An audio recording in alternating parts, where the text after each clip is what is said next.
ഞാനിപ്പോൾ വെരിഫൈ ചെയ്തു. ജിയോളജിയിൽ ജൂൺ മാസത്തിൽ അതിൻ്റെ കാലാവധി കഴിഞ്ഞിട്ടുണ്ട്. ജൂൺ 19 ജിയോളജിയുടെ കാലാവധിയും തീർന്നു. മുനിസിപ്പാലിറ്റിയുടെ കാലാവധി 20-ാം തീയതി ജൂൺ 20 അത് തീർന്നിട്ടുണ്ട്. അപ്പോൾ നിലവിൽ പെർമിഷൻ ഇല്ല. പെർമിറ്റ് കൊടുത്തതല്ല പറയണത്. ഞാൻ പറയുന്നത് മണ്ണെടുക്കാനുള്ള പെർമിഷന്റെ കാര്യം.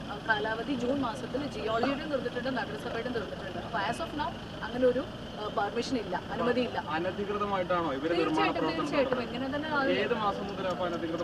അല്ല, ജൂൺ വരെ ആയിരുന്നു ഇതിന് പെർമിഷൻ കൊടുത്തത്. അത് കാലാവധി പിന്നെ പുതുക്കിയിട്ട് റിന്യൂ ചെയ്തിട്ടില്ല. പക്ഷേ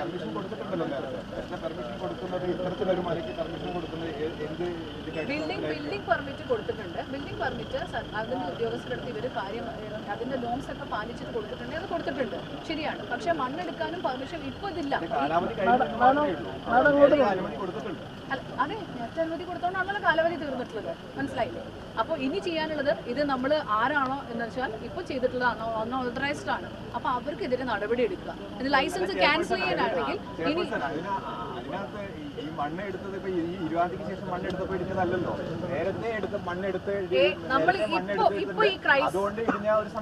ഇപ്പോൾ ഈ ക്രൈസിസ് വന്നിട്ടുള്ളത് മഴക്കാലം ആയതുകൊണ്ടാണ്. ഈ മഴക്കാലത്ത്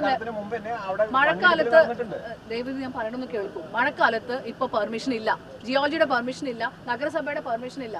നമ്മൾ വേറെ കൂടുതലൊന്നും ചെയ്യേണ്ട. ഇനി ഇത് എന്താണെന്ന് പരിശോധിച്ചിട്ട് അവർ എന്ത് വേണമെങ്കിലും നമ്മൾ ലൈസൻസ് വേണമെങ്കിൽ ക്യാൻസൽ ചെയ്യാം. മറ്റെന്ത് സൗകര്യങ്ങളും ചെയ്തിട്ട് മിനിസ്റ്റർ ഉറപ്പ് നൽകിയിട്ടുണ്ട്. മിനിസ്റ്റർ ഉണ്ട് നമ്മുടെ കൂടെ, കളക്ടർ ഉണ്ട്, നമ്മുടെ എല്ലാ വകുപ്പും നമ്മുടെ കൂടെ ഉണ്ട്. ഇപ്പം നമ്മൾ ചെയ്യേണ്ടത് ഇപ്പം ഞാൻ ഇവരെ അറിയിക്കാന്ന് മാത്രമേ ഉള്ളൂ. നിലവിൽ ഇതില്ല.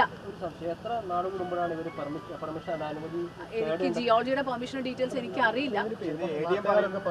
നേരത്തെ ഇവിടെ ഈ മണ്ണിടിച്ചിലിന്റെ സാധ്യത ഉണ്ടായിരുന്നു എന്നൊക്കെ ആളുകൾ പറയുന്നുണ്ട്. അപ്പം ഇങ്ങനൊരു പണി ഇവിടെ നടക്കുന്നുണ്ട്, നിർമ്മാണം നടക്കുന്നുണ്ട് എന്നുള്ള വിവരം കിട്ടിയിരുന്നു. നമ്മളോട് പെർമിഷൻ എടുത്തിട്ടല്ല ഇവർ കാണിച്ചു വെച്ചിട്ടുള്ളത്. അവർക്കെതിരെ സ്ട്രിക്റ്റ് ആയിട്ട് നടപടി എടുക്കാൻ വേണ്ടിയിട്ടാണ്. ഇനി അവരുടെ ലൈസൻസ്, ഇനി ബിൽഡിംഗ് പെർമിറ്റ് ആണെങ്കിൽ അത് ക്യാൻസൽ ചെയ്യാനാണ് നഗരസഭയുടെ. എന്തായാലും ജനങ്ങൾക്ക് പ്രയാസമൊന്നും ചെയ്യില്ല. ഇപ്പോൾ നിലവിൽ ദൈവം സഹായിച്ചിട്ട് ഒരു ആപത്തും ഇവിടെ ഉണ്ടായിട്ടില്ല. നമ്മൾ ആളുകളെ സേഫ് ആയിട്ട് എത്തിച്ചിട്ടുണ്ട്. പാണക്കാട് ഹൈസ്കൂളിൽ ക്യാമ്പ് 75ഓളം ആളുകൾ അവിടെ ഉണ്ട്. നമ്മൾ അവരെല്ലാം സേഫാണ്. ഇനി ഇവിടെ ഇഷ്യൂസ് ഒന്നും ഇപ്പോൾ ആളപായങ്ങളൊന്നുമില്ല. എന്നാലും നമ്മളിവിടെ അലേർട്ടായിട്ടാണ് ഇരിക്കുന്നത്. മുഴുവൻ ടീമും ഇവിടെ അലേർട്ടാണ്. തൊട്ടപ്പുറത്തൊരു പമ്പിന്റെ നിർമ്മാണവുമായി ബന്ധപ്പെട്ട് നിർമ്മാണ പ്രവർത്തനം നടത്തുന്നു എന്നറിയാം. അതിന്റെ കാര്യം എന്താണ്? അപകടാവസ്ഥയിലല്ലേ ശരിക്കും ഈ ഭാഗം അങ്ങനെ ഇടിയുമ്പോൾ? ഈ ഭാഗത്ത് ഇപ്പൊ പമ്പിന്റെ മാത്രമല്ല, ഈ വീടുകളൊക്കെ അങ്ങനെയാണെങ്കിൽ അപകടാവസ്ഥയിലാണല്ലോ. അതിന് ചുറ്റും ഈ പരിസരം മൊത്തം അങ്ങനെയാണല്ലോ. അതിപ്പോ ഇത് എടുത്തോണ്ട് മാത്രം നമുക്ക് പറയാൻ പറ്റില്ലേ. നമ്മൾ അതിന്റെ അടുത്തുള്ള പെട്രോൾ പമ്പിൻ്റെത്, അതുപോലെ തന്നെ നഗരസഭയുടെ ഒരു ഹെൽത്ത് സെന്റർ സ്റ്റാർട്ട് ചെയ്യാൻ വേണ്ടി തങ്ങൾ കുടുംബം സൗജന്യമായിട്ട് തന്ന സ്ഥലമൊക്കെ ഉണ്ട്. അവിടെ ഒന്നും ഇപ്പൊ ഈ പ്രശ്നങ്ങൾ കണ്ടിട്ടില്ല. ഇപ്പോൾ ഇദ്ദേഹത്തിന്റെ ഈ ഏരിയയിലാണ് ഈ നൗഫൽ എന്ന് പറഞ്ഞ ഇദ്ദേഹത്തിന്റെ പെർമിഷൻ ഇല്ലാതെ ചെയ്തിടത്താണ് ഇപ്പൊ പ്രശ്നം കാണുന്നത്. അവർക്ക് ശക്തമായിട്ട് നടപടി എടുക്കാൻ നഗരസഭ ഒരുക്കുകയാണ്. അത്രേ ഉള്ളൂ.